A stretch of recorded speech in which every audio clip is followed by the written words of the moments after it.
자, 그러면 오늘 신나게 돈을 좀 벌어볼까 하는데요. 오늘의 첫 번째 주자는 스마트한 똑똑한 평론가로, 경제평론가로 아주 잘 알려진 분이시죠. 이 김원식 경제평론가와 함께합니다. 안녕하세요. 네, 안녕하세요. 네, 사실 제가 출연자분들께 모두 돈 벌자 출연자분들께 질문을 좀 드리고 있는데요. 이 평론가님께 돈은 어떤 의미일까요? 돈은 돌겠네죠. 돌겠네는 사실 돈이 돌아야 경제가 도는 측면도 있겠지만은 이 돈 벌려고 할수록 이게 돈이 잘 안 올 때는 돌겠네라는 생각이 들기도 하는데 네, 그쵸. 어쨌든 예, 돈 때문에 제가 돌겠네. 스스로 돈을 많이 벌기보다는 제 말씀을 듣고 돈을 많이 버시는 게 사실 돈 버는 방법을 알려주는 분 따로 있고 돈을 실제로 버는 분은 또 따로 있는 것 같아요. 네. 그렇기 때문에 이 양쪽을 다 하게 되면 좀 불공평하다는 생각이 들기 때문에 저는 돈 못 벌더라도 방송을 보시는 분들은 돈을 많이 버실 수 있을 거라고 저는 생각을 합니다. 네, 여기서 제가 생각한 핵심은 행동으로 옮겨야 된다라는 네. 거죠. 이 배운 거를 그냥 그렇습니다. 한 귀로 듣고 한 귀로 흘리면 돈을 벌기가 어렵고 행동으로 옮겨야 된다. 네. 이런 말씀이 아닐까 싶은데 돈 좀 나는 벌어봤다 아니다. 돈을 벌어 본 적도 있고 근데 이제 중요한 거는 그 번 돈을 지키는 게 정말 중요하더라. 이런 생각이 좀 많이. 명언이네요. 돈을 잘 지키는 거. 예, 벌었다가 확 다 써버리면 다시 없잖아요. 왜냐하면 돈 네. 잘 벌릴 때는 계속 돈이 벌릴 것 같거든요. 그래서 어떤 때는 좀 자신에 대해서 과신을 하게 되면서 약간 무리하게 아니면 또 이 돈을 많이 벌게 되면은 주변에서 좀 유혹을 하는 경우가 많아요. 그래서 이게 흔들리지 않고 네. 정확한 정보로 뭐 투자를 하신다 하더라도 투자를 하는 것이 무엇보다 중요하지 않나 이렇게 생각을 네. 해봅니다. 우리가 정말 생각해봐야 되는 문제를 얘기해 주셨는데 마지막 질문입니다. 네. 돈 벌기 쉽다 아니다. 돈 벌기 쉬울 때도 있고 아닐 때도 있고. 네. 네. 어쨌든 과신을 하니까 자만을 하니까 돈이 좀 달아나더라고요. 그래서 이 자만을 하지 않는 게 제일 중요하다는 생각을 합니다. 네, 너무나 솔직한 얘기 해주셨는데요. 오늘 이 삼성전자 주주총회가 있습니다. 주요 안건이 뭘까요? 네, 사실 주요 안건 같은 경우에는 뭐 여러 가지가 있었습니다. 그런데 뭐 이제 그 사내 이사에 관련돼 가지고 이제 많이 이제 언급이 됐습니다만은 무엇보다 중요한 것은 이 부회장이 실제로 이제 사내 이사로 등기가 되지 않았던 점이 가장 크게 부각이 됐어요. 그러니까요. 사내 네. 이사로 상정이 되지 않은 것, 그 이유가 대체 뭘까요? 네. 사실 제일 중요한 거는 사법 리스크였죠. 그래서 삼성물산하고 제일모직 지금 재판이 진행 중입니다. 지난 3일에도 이재용 회장이 참석을 했었거든요. 그런데 사실 미등기 임원은 지금 재계에서 이재용 회장이 유일합니다. 사실 미등기 임원이라는 건 결국 책임 경영, 법적 책임 관점에서 봤을 때 굉장히 중요하고 주가에도 굉장히 영향을 미칠 수가 있는 거거든요. 그쵸. 의사결정이 혁신적으로 이루어질 수 있는 그런 책임성까지 부각이 되기 때문에 뭐 ESG 경영에서도 굉장히 중요한 것이 이제 책임의 부분이기 때문에 당연히 사내이사가 등기돼야 되는데 되지 않고 있어요. 그렇지만은 한편으로는 사법 리스크가 있기 때문에 이게 3년 정도 간다 했을 때 만약에 중간에 사법 처리를 받게 되면 이게 또 오너 리스크가 되기 때문에 책임 경영 부분에서도 문제가 생길 수 있습니다. 그렇기 때문에 이번 안건에서 아예 이제 되지 않고 그냥 한종희 디바이스 경영 부분장의 사내이사 재선임 그리고 재무제표 승인 등의 안건을 다루는 선에서 이번에 이제 머무르게 된 것이죠. 네. 그런데 한동안 지지부진했던 삼성 주가로 인해서 이 580만 개인 주주들이 주주총회에 영향을 미치지 않을까 어떨까요?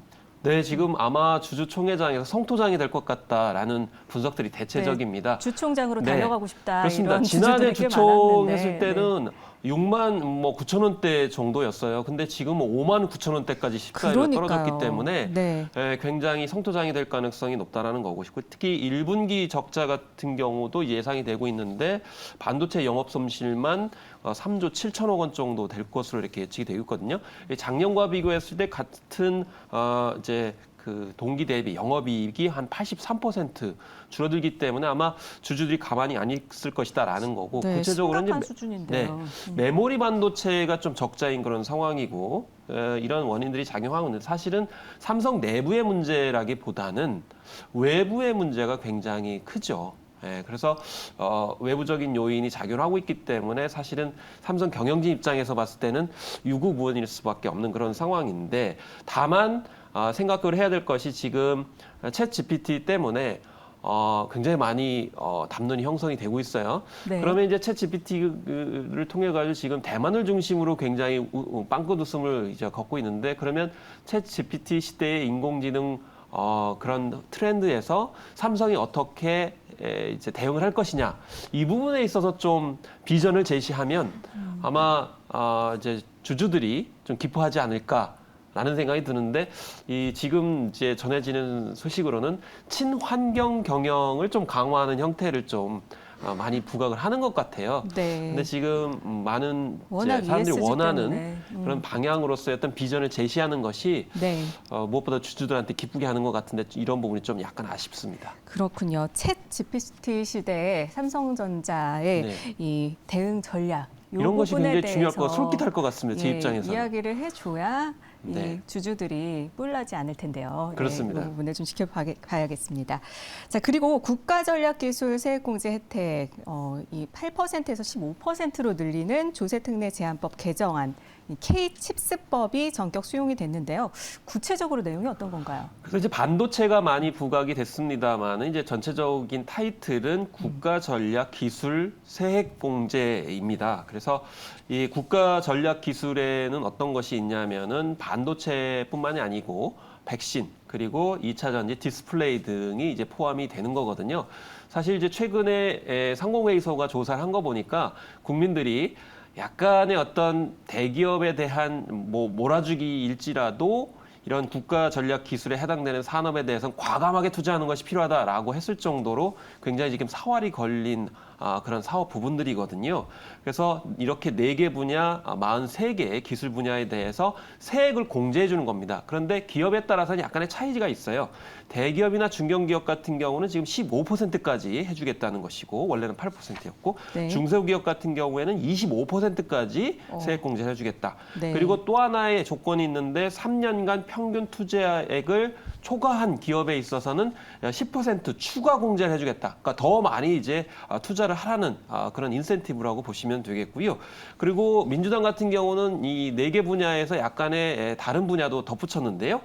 재생에너지라든지 그린 수소 그리고 미래차 분야도 이제 덧붙이고 있는 그런 상황이기 때문에 좀 더 세액 공제 분야가 좀 늘어날 거다. 그래서 이쪽 분야에 있어서는 지금 만약에 통과가 된다 그러면 주가도 이제 뛸 가능성이 있고 좀 활력이 돌 거라고 이제 생각이 드는데요. 네. 이런 점에서 좀 지켜봐야 될 대목입니다. 네, KHS법 통과를 할 경우에 그러면 투자 효과가 있을까요? 가장 초미의 관심사가 이제 반도체라고 볼 수 있죠. 그래서 일단은 2조 5천억 원 정도의 기업 부담이 줄어드는 것으로 이렇게 나타나고 있고 투자 정도에서 말씀을 드리면 지금 현재 분석된 바로는 56조 7천억 원 정도 이렇게 투자액이 늘어날 것이다 이렇게 내고 있습니다.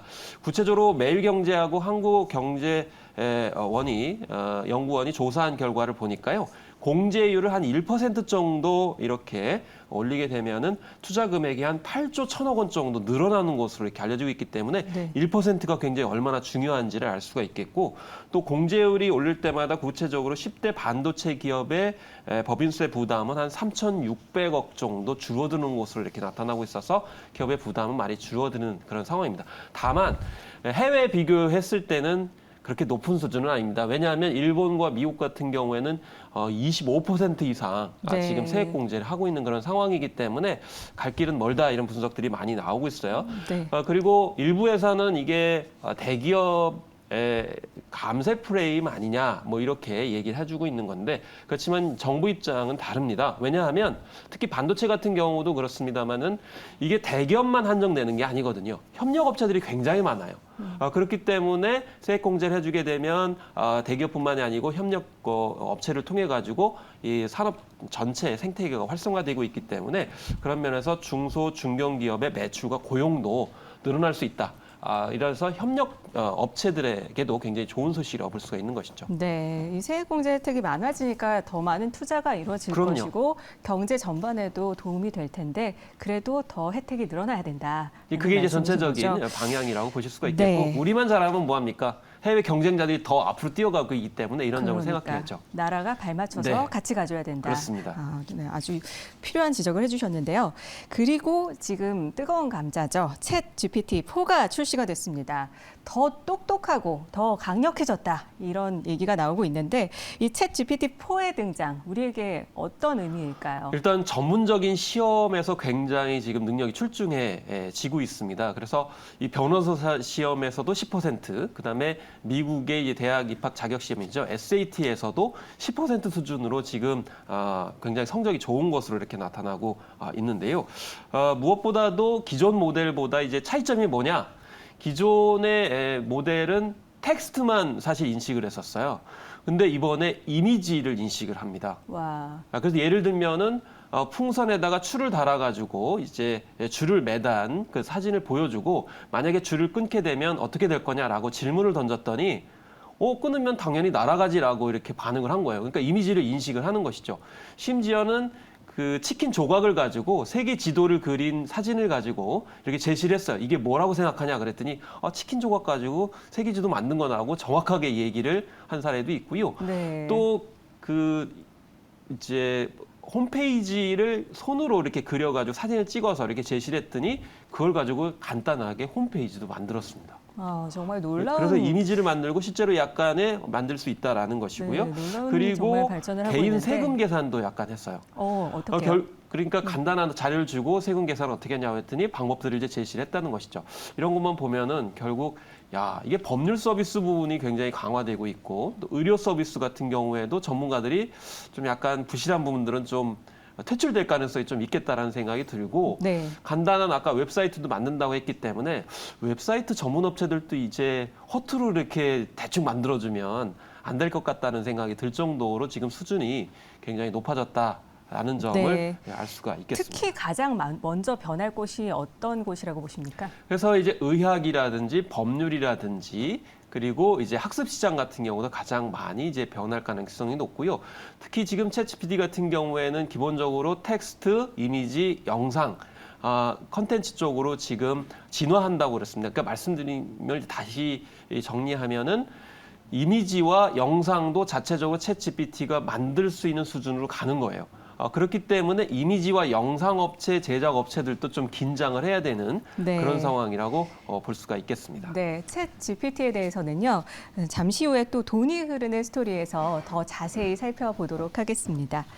자, 그리고 가덕도 신공항이 2029년에 개항을 한다고 하는데요. 이 부산 엑스포 일정을 고려해서 6년이나 앞당겨졌어요. 이 가덕도 공항 현재 어디까지 진행이 된 상황일까요? 일단 2029년 2월에 완공을 하겠다 이렇게 밝히고 있는 상황입니다. 그래서 2030년에 부산 세계 박람회를 하잖아요. 그러니까 그에 맞춰가지고 공기를 무려 5, 6년을 앞당긴 그런 상황이라고 볼 수가 있겠습니다. 그래서 사실 부산 세계 박람회에 맞춰서 이렇게 단축하는 것은 결국 부산의 그런 이제 역량들을 제고하기 위한 것이라고 볼 수가 있겠는데 사실 왜 그러면 가덕도 신공항을 건설하느냐? 지금 부산을 중심으로 해서 동남권이 약간 위축이 되고 있는 그런 상황이거든요. 그 네. 이유는 인천공항을 중심으로 항공 물류가 굉장히 집중하다 보니까 예전에 부산의 어떤 물류 허브가 좀 많이 위축이 됐었어요. 그렇기 때문에 가덕도에 신공항을 건설하게 되면은 새롭게 이제 부산이 물류 허브가 될 것이다라는 거죠. 국제적으로. 그래서 부산을 중심으로 한 동남권의 이제 메리트는 뭐냐면 항공 그리고 이제 해양 물류 그리고 철도도 있고 도로도 있기 때문에 이걸 종합적으로 다 활용을 할 수가 있다는 겁니다. 그리고 일본이라든지 러시아와의 어떤 접근성도 굉장히 크다라는 것이죠. 그래서 가덕도 신공항을 건설하게 되면은 지금 현재 건설 중인 초광역 고통망과 다시 연결이 되기 때문에 결국 부산뿐만이 아니고 경상남북도 전체의 물류 조건들이 좋아지기 때문에 네. 결국에는 그래서 그 지역 자체의 균형적인 발전까지도 가능하다는 점에서 주목이 되고 있는 것입니다. 네, 가덕도 신공항을 통한 경제 효과 기대를 좀 해봐야겠습니다. 자, 지금까지 김헌식 경제평론가와 함께했습니다. 고맙습니다. 네, 감사합니다.